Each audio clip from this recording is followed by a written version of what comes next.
Welcome to HortTube. My name is Jim Putnam. This is the final tour video of my July tour videos. I think it will probably be in August before they actually wrap them up. When I started this, I thought I would divide the front landscape into 2 videos and maybe the back into 3, and then I got started on them, and the videos were 20-some minutes a piece. And so the front yard ended up as 3 and the backyards ended up as 5 or 6 or something like that. They are in a playlist if you want to go back and take a look.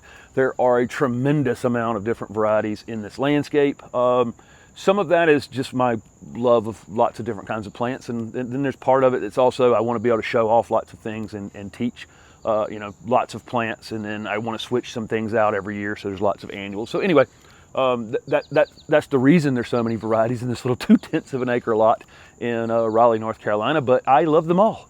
So let's get started on the last video. Some of these things you will have seen several times in videos, and some of these things you will have not seen. This little corner that I'm standing in next to the screen porch and my AC unit, there's about to be a screen put around the AC unit, just an open fence like I have in the front landscape.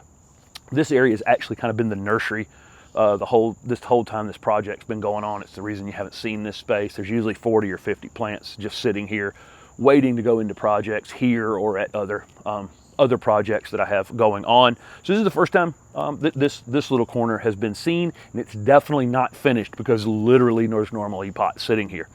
There has been a Vitex added to this space called Summertime Blues. Really nice upright growing Vitex variety that I probably will allow to get. I'll probably allow this one to get 10 or 12 feet tall in this space. I wanted another little small ornamental tree. I can pretty much reset this anytime I want to. It'll outgrow this space definitely if I let it, but again, this is a plant that will tolerate pretty hard pruning. This little Aucuba I actually planted in a video. Really beautiful little shade evergreen plant. This space here actually gets quite a bit of direct sun, but not enough to actually burn this Aucuba. This variety is called Hosoba Hoshifu. Not an easy one to say. It hasn't put on a whole lot of growth since I planted it there, but it will be a little bright spot in the landscape. This is a Magnolia. It's actually a new variety. I don't think anybody's actually released, or growers aren't growing this plant yet. I believe when I initially saw this is called Beijing Beauty Magnolia. When I initially saw it, I was like, I don't think anybody's going to buy that thing. And then I planted it in this landscape. I don't think I've shown it to you guys. And it's just beautiful. And it bloomed the entire winter. I mean, it bloomed the entire winter with yellow flower spikes. This is actually a fantastic plant. I hope to convince some growers to add this this next year in my travels. It's just such a great plant. But this variety is called Beijing Beauty, and I really like it. It looks super spiny, but the spines actually aren't that bad. They'll get you. I mean, I wouldn't reach down in there, but overall, not bad. Beautiful plant. Haven't touched it. There's again, there's hosta stored everywhere in this landscape that they're not necessarily where they're going to end up. This Fatsia is called Spider's Web. I have shown this many times, a variegated Fatsia. It just has started to put on some new growth. I planted this at probably a bad time to plant one. They're marginal here in my area, and I threw this in the ground, I think in like November. So I was kind of asking for trouble, so the top got burned on it a little bit during the winter, but here we are, new growth coming out on it, and in fact, we'll call that frost that I got on the top of it, that burn, a free pruning, because I've gotten all this new growth down at the bottom because of that. There's a barberry next to it called Lutin Rouge. This is a Southern Living Plant Collection piece that's going to be released in next year or the year after. Beautiful, super tight, compact growth habit. I think this is going to be a big giant winner. I had it in a little too much shade before it planted it, so it's got a little more green on it than it would, but you can see the new growth, and really what you can see here is how compact this variety is.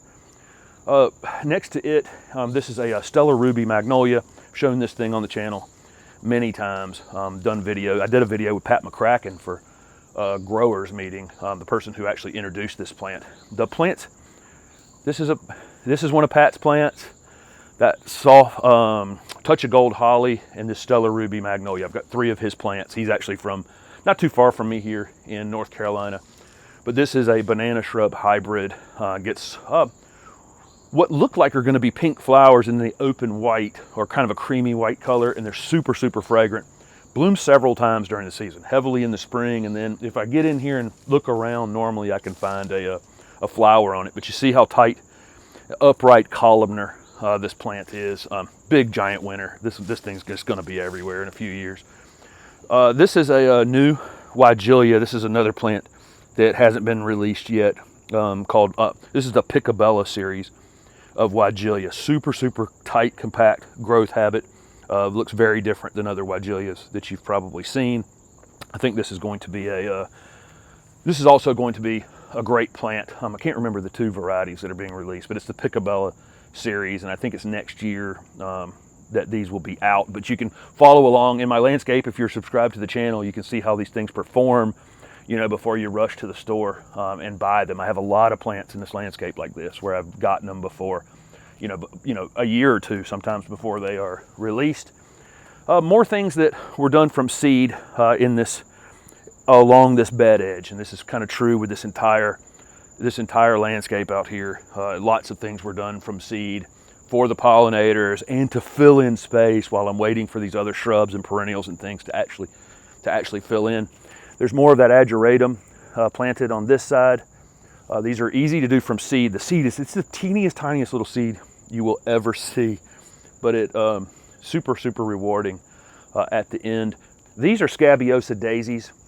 This one's called Oxford Blue. This is another thing I got from Johnny Seed. I know I say Johnny Seed a lot. I have no affiliation with them whatsoever. I've just have pretty good luck getting seeds from them. I do use other seed companies, but these happen to come from them.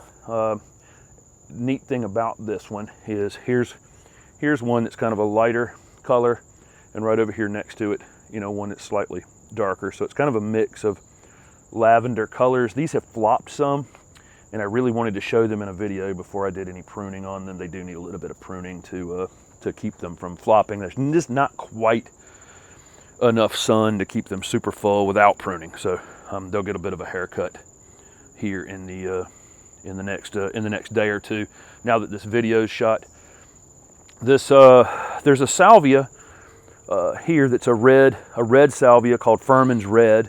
Only has 4, 5, 6 open flowers on it. It bloomed heavily in the spring, and then this one will kind of slow down during the heat of the summer and then pick back up in the fall. But just these 4 or 5 flowers, I'll see a hummingbird. You know, the hummingbird just loves this particular variety. Right beside it, with a slightly blue-green foliage color, this is Gomphostema.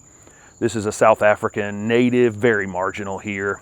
Gets tiny little white flowers that would impress literally no one. But the blue-green foliage is just fantastic. It's a standout in the garden without needing to flower. But again, kind of super marginal here in my area. There's some blue and white Victoria Salvia planted side by side here. Again, this is more stuff that was done from seed. This one is almost a sometimes perennial for me. Some of the others on the other side came back. I get about 50% back on these Victoria Blue and Victoria White Salvias. Super easy to do from seed every year, though. And then there's some pentas there. I think that's it for this space that I don't think I'd ever shown before, other than when I planted a few of these things in videos. We'll hop over here and do this one little corner that I haven't finished on this large bed. Somehow I've shot 2 videos around the Golden Falls Redbud and failed to mention it yet. But that Redbud is called Golden Falls. It's been the big highlight of this, one of the highlights of this landscape. The foliage has now, the growth has now reached the ground and is spreading across the ground about 1.5 feet. I'm going to do the August to do video, and I was going to show pruning that at that time. This thing, I have found this thing to put on so much growth that it's almost its own worst enemy. It's got so many leaves and so much spindly branching that it is definitely vulnerable to storm. And so I do have it staked up, and I think it's going to be staked up probably for a year or 2 until it really gets some girth on it. But again, it's growing you know, each of these branches are growing 5 or 6 feet, and just adding tons of weight to a very thin trunk. But again, Golden Falls blooms in the early spring, hybrid of a native. And you guys have seen Danny Werner's beautiful garden, the person who introduced this plant. I've got a big group of peonies. Have a video on the channel for transplanting peonies. This is where they were transplanted to. This was the first year coming back. They're on their way, dying back to the ground now. And normally, really by the 1st of August, most of the time they have already fully retreated.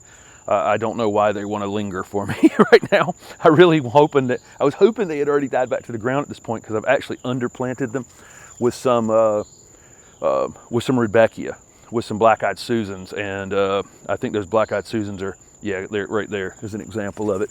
You know, these were planted in here hoping that the peonies would make way for them, and then the peonies will come back first next year, bloom, and then hopefully back and forth. But I don't know that that's going to work out if these things want to linger till August. Again, continuing the kind of bed edge theme for pollinators, there's a Salvia in this spot called Hummingbird Forest Fire. I actually have an aster, fall blooming aster in this space that will, you know, come into flower as a lot of these other things are fading. There's one more Cuphea variety here called Hummingbird Lunch. It hasn't put on a whole heck of a lot of growth since this one went in, although it's got a lot of new growth down in the middle of the plant. When something looks like this, it's a little thin and a little weak, but it's got new growth along those stems inside. Sometimes it's a good idea just to give it a bit of a haircut. That will encourage it to put on some growth, you know, pretty quickly. One of the stars of this landscape may be this Prairie Sun Rudbeckia. It's just so beautiful. This is another one I'm doing from seed. And when you do stuff from seed, you get this genetic variability in them. So the flowers on every single one of these plants is slightly different, which adds some interest to this space. They're not clones of one another, you know, again, being done from seed. But look how different two can be. Man, are they super showy. And I look forward to the rest of the summer, watching more of these come into flower. Almost every day I look over here, it's 1 or 2 more than it was the previous day. So that's kind of fun. There's more of the Sahara Rudbeckia planted in here toward the Redbud. And in the video a couple days ago, you saw them almost yellow. And so the variability in the color on these is amazing. So I really like that mix. Easy to do from seed. There's this Asclepias tuberosa has been in a lot of videos. You can see the bee activity on them here, and they just always covered in action, and those orange flowers couldn't be any more showy. The last plant I don't think I've covered in this center bed is this encore azalea called Autumn Lilac. This is a purple flowering, light purple flowering encore azalea, and it may be the best plant. And by that I mean I might like others that have, you know, variegated flowers or double flowers or, you know, those kinds of things. But when I look at this one, every time at the old house and at this house, this plant always looks perfect. And so, you know, that goes a long way in a landscape. It will repeat bloom here going into fall. This is its second season in the ground, and I don't think I'll get 3 rounds of flowering out of it, but I'll definitely get it'll definitely repeat bloom in the fall, and you'll see it. If you follow me on Instagram, you can see some of these things, you know, when they come into bloom. But again, that's Autumn Lilac, and I've always been drawn to that one. Jumping across to this little corner on the shed, I've got this razzmatazz grape that is eating the corner of the building. I haven't done the maintenance on this thing that I need to do. It's actually got quite a few small grapes forming on it. But my goal with this is to run it down the front of the building, and so I've let a lot of this growth go, so I'll have something to attach up there to get it started. It's ready to be done because now it's, you know, flopping over and starting to eat things in the bed, but I think it'll look good going across the front of the building, and I'll get it off this side over here at that point and just focus all the growth going that way. But this razzmatazz grape is really easy, low maintenance, disease resistant, and small grapes, but super tasty. I kind of enjoy it. Whether this thing fruited or not, honestly, it's just a good looking vine. So I like it. There's a rosemary down below called Chef's Choice. Good looking ornamental plant. I mean, you look at that thing and say, wow, that's just a good looking ornamental plant, regardless of whether you want to use the rosemary, cook with the rosemary or not. I just think it's a nice looking plant. There's another one of those dragon prints, Cryptomeria, that the grapevine is trying to eat soon. The grape will be off of it, but you can see this is, I think, maybe the first plant that I put into this landscape. You can see how perfect the growth is on that little low growing dwarf Cryptomeria. Heading around this way, this is that It's a Breeze rose. It's about as tall as this rose will get. It'll get wide as I want to let it get. This is a Southern Living Plant Collection one that, again, it'll get as wide as I want it to get. It basically comes into flowers for a while, kind of stops, and then comes back and puts on another show. So here we are, almost August, with flowers coming on it. Another thing being eaten by the grape right this minute is my Florida Sunshine illicium. There's very few consultations that I do with people where I don't recommend this plant. This plant's such a great showy piece in a park shade area. I think this is the third illicium that I've shown in this landscape, and I probably will have more once I build this fence on the back here and have some space for them. Just a great plant. It's gold like this year round, and just brightens up a dark corner. This is a camellia that I've shown many times called Early Wonder. It's a fall blooming camellia japonica, and so one of our issues with camellia japonicas here in zone 7 especially is most camellia japonicas bloom in February-ish, and sometimes it can be quite cold in February and early March, and so the flowers will open and then be damaged. But so by having a fall blooming camellia japonica, hopefully we alleviate that and we get to see all the flowers. There's a couple of hellebores planted back here and a strawberry begonia in that spot that was transplanted there that it'll just be a ground cover that will fill in this low area around the illicium and the camellia as they grow, because both of these are actually going to get some size on them in time. The window box on the side has the winged begonias, and then it has some the variegated vinca vine in it, and asparagus fern on the other end. This asparagus fern actually survived the winter in this hay rack elevated above the ground, but I think that has turned out really nice this season.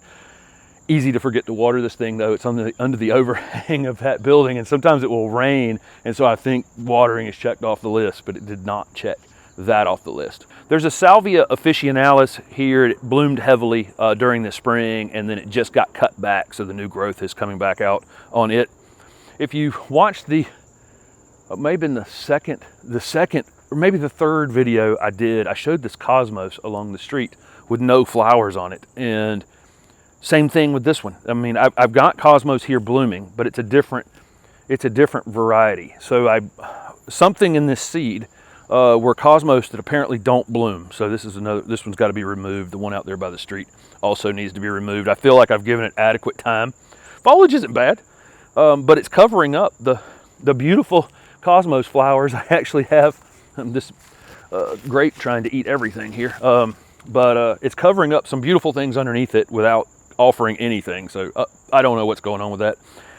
Some vinca down below it, and several different colors.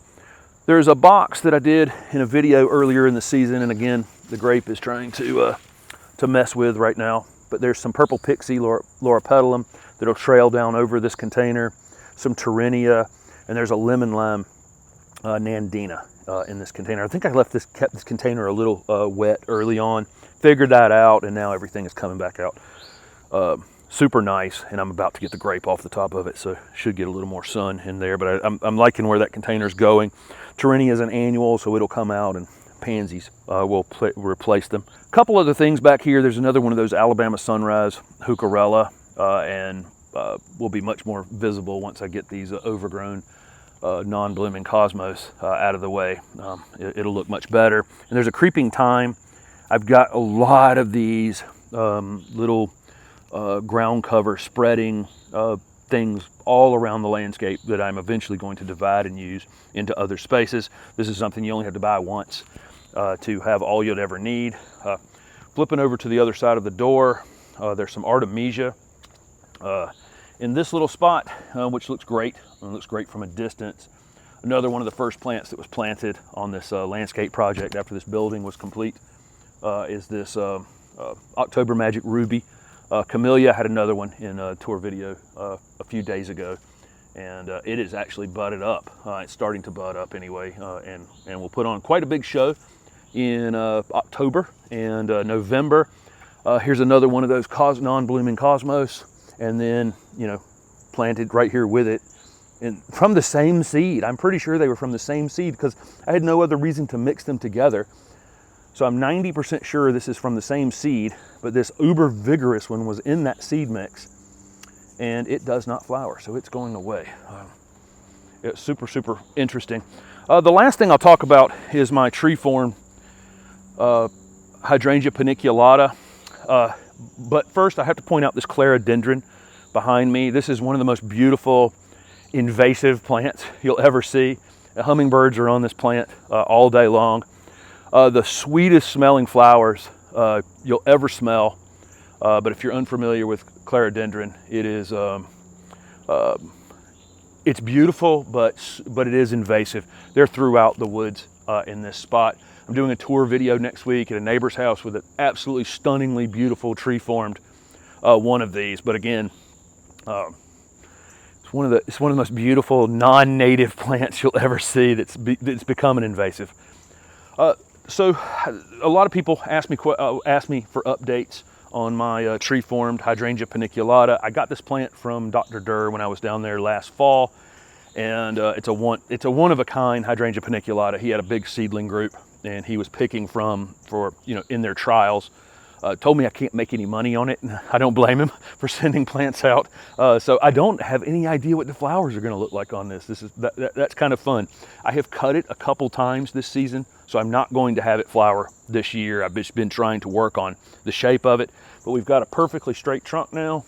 We've got 3 branches that I have increased the size up substantially by cutting them back, and now we have branching from each of these. So what I hope for on a perfect tree form will be a single trunk, and then splitting into 3 pieces that are going outward, slightly outward, and then I want 3 from each of these to again spread out. I might let those come up to about here, and then I'll cut those, if that makes any sense. And I'm just going to make branches of 3 from each of these as they go. Really kind of super easy, and the only thing that's required is time. But it'll be exciting next year to see this Hydrangea paniculata flower for the first time, and I'm sure it's going to be a nice one when it does. It has very large leaves on it, which is an indication that this is going to be a vigorous growing variety. So I think that's it.